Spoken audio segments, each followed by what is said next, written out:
കടും ചുവപ്പ് നിറമാണ്. 6 സെന്റിമീറ്റർ നീളമുണ്ട്. ശുദ്ധജലത്തിലാണ് വാസം. ഭൂഗർഭമീനെന്ന് പൊതുവെ അറിയപ്പെടും. കിണറ്റിൽ നിന്നും അക്വേറിയത്തിലേക്ക് മാറ്റപ്പെട്ടുവെങ്കിലും ഉത്സാഹത്തോടെ നീന്തി തുടിക്കുകയാണ്. തിങ്കളാഴ്ച രാവിലെ ശ്രീകൃഷ്ണ ജയന്തി ആഘോഷത്തിനെത്തുന്നവർക്ക് ഭക്ഷണം തയ്യാറാക്കാനുള്ള ഒരുക്കത്തിനിടെയാണ് മത്സ്യം ടാപ്പിലൂടെ ഒഴുകിയെത്തിയത്. അപ്പോഴേ കരുതലോടെ മറ്റൊരു പത്രത്തിലേക്ക് മാറ്റി സൂക്ഷിച്ചു. തോന്നി അന്നേരം റെഡ് കളറിലെ ചെറിയൊരു മീൻ, നമ്മൾ കണ്ടിട്ടില്ലാത്ത രീതിയിലൊരു മീനാണ് ഇരുന്നത്. ഭൂമിക്കടിയിൽ നിന്ന് തുറന്ന് കയറുന്നതാണ്.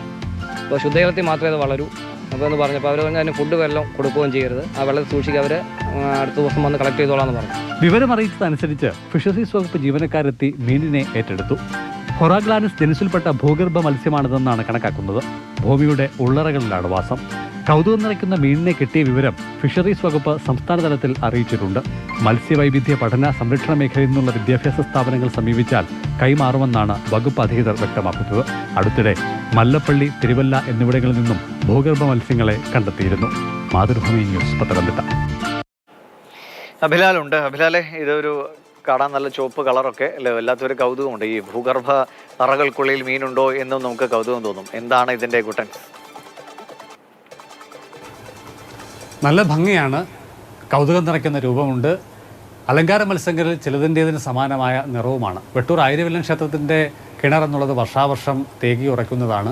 അങ്ങനെ കഴിഞ്ഞ തിങ്കളാഴ്ച രാവിലെ മോട്ടോർ വഴി ടാങ്കിലെത്തുകയും പിന്നീട് പൈപ്പിലൂടെ പുറത്തെ പാത്രത്തിലേക്ക് ശേഖരിക്കുകയും ചെയ്ത വെള്ളത്തിലാണ് മീനിനെ കണ്ടത്. ഭൂഗർഭ മത്സ്യമാണ് എന്ന് തന്നെ ആദ്യം വ്യക്തമായിരുന്നു. അതിനാൽ തന്നെ പ്രത്യേക പാത്രത്തിലേക്ക് അതിനെ മാറ്റി സൂക്ഷിക്കുകയാണ് ഉണ്ടായത്. ഇവിടെ മാത്രമല്ല, സമീപകാലത്ത് പത്തനംതിട്ട ജില്ലയുടെ മറ്റ് പലയിടങ്ങളിൽ നിന്നും ഭൂഗർഭ മത്സ്യത്തെ കിട്ടിയിട്ടുണ്ട്. അതുമായി ബന്ധപ്പെട്ട് നിരവധി പഠനങ്ങൾ നടന്നു. ഏറ്റവും ഒടുവിൽ പത്തനംതിട്ട മല്ലപ്പള്ളി സ്വദേശിയായിട്ടുള്ള പ്രദീപ് തമ്പിയുടെ വീട്ടിലെ കിണറ്റിൽ നിന്നും മോട്ടോർ വഴി ടാങ്കിലെത്തുകയും പിന്നീട് പൈപ്പിലൂടെ പാത്രത്തിലെത്തുകയും ചെയ്ത മത്സ്യത്തിനെക്കുറിച്ച് വിശദമായ പഠനം രാജ്യാന്തര തലത്തിൽ തന്നെ നടക്കുകയുണ്ടായി. എന്നിട്ട് അതിന് പോപ്പിലി എന്നുള്ള പേര് പോലും നൽകിയ സംഭവം ഉണ്ടായിട്ടുണ്ട്.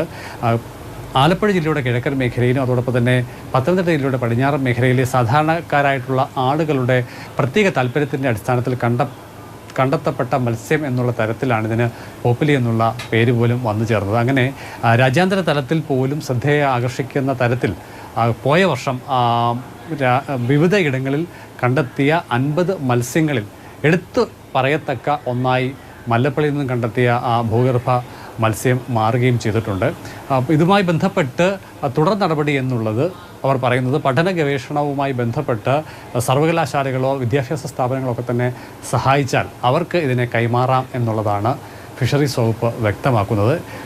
മോട്ടറിലൂടെ ടാങ്കിലെത്തുകയും പിന്നീട് പൈപ്പിലൂടെയൊക്കെ പുറത്തു വരികയും ചെയ്ത പശ്ചാത്തലത്തിൽ ഇതിന് നേരിയ പരിക്ക് ഏറ്റുള്ളതായി സംശയിക്കുന്നുണ്ട്. എന്തായാലും കഴിഞ്ഞ 4 ദിവസമായി ഇതിന് ഭക്ഷണമൊന്നും കൊടുക്കരുത് എന്നുള്ള നിർദ്ദേശമാണ് ഫിഷറീസ് വകുപ്പ് നൽകിയിരുന്നത്. അങ്ങനെ കാര്യമായ യാതൊന്നും അതിൻ്റെ ഉത്തരവാദിത്തപ്പെട്ടവർ ഏറ്റെടുക്കുകയോ അല്ലെ അതിനെക്കുറിച്ച് കൂടുതൽ പഠനങ്ങളൊക്കെ നടത്തും. അപ്പോൾ ഹൊറാഗ്ലാനിസ് നമ്മൾ ഗൂഗിളിലൊക്കെ അടിച്ചു നോക്കി കഴിഞ്ഞാൽ ഇതേ രൂപത്തിലുള്ള ചിത്രമൊക്കെ അടക്കം വിവരങ്ങളൊക്കെ കിട്ടും. പിന്നെ കൂടുതൽ പഠിക്കേണ്ടവർക്ക് അതുമാകാം.